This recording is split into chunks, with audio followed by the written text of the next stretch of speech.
Welcome to the Adoption Door. This is a place of non-judgment where you can share and listen to stories about people's experiences with adoption. I'm your host, Andres, and if you'd like to share your own story, just drop me an email at theadoptiondoor@gmail.com. You can either write it and I'll read it on the podcast, or you can record it yourself. Either method is fine, and we welcome all stories.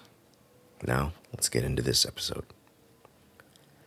I'd like to speak a bit more about my own experience about being adopted, and specifically about growing up in a mixed-race family.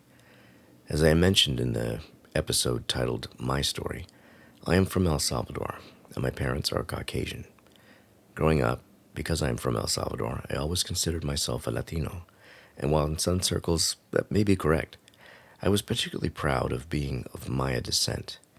It wasn't until I was older that I realized they are different cultures and have different languages. While Hispanic people have one language identified as their own, the Maya have roughly 32. And somewhat ironically, I speak neither Spanish nor any of the 32 that the Maya speak.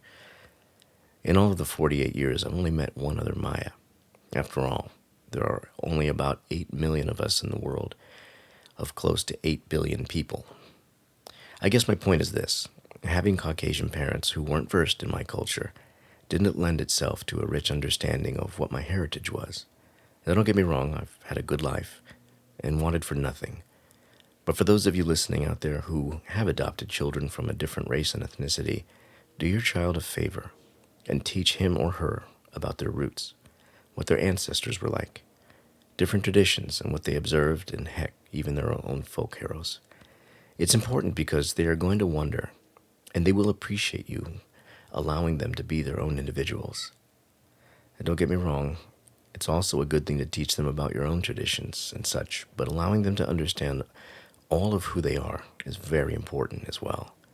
And just because you teach them about these things, it doesn't mean they will love you any less or even value who you are and what you represent any less.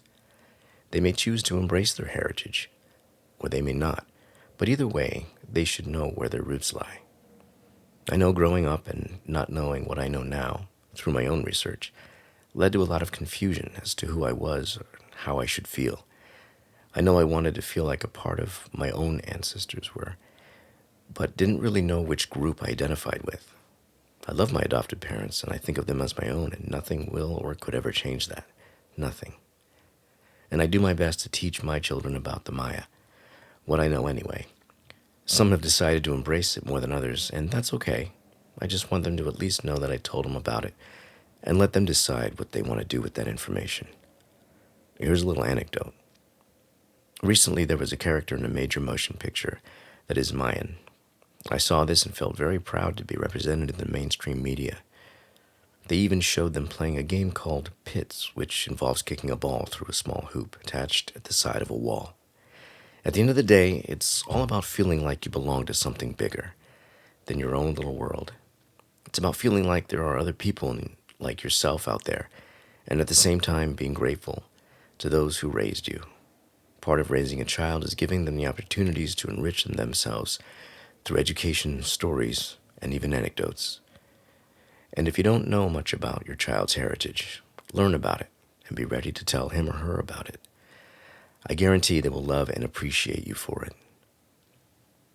Okay, that's it for this episode number 4. If you'd like to send in your own story, send it to theadoptiondoor@gmail.com. You can write it out and read it, or you can record it yourself and I'll put it in here. You can also visit my webpage, theadoptiondoor.net, to find out more about this podcast. All right, once again, I'm your host, Andres. Thanks for listening, and I'll catch you next time on The Adoption Door.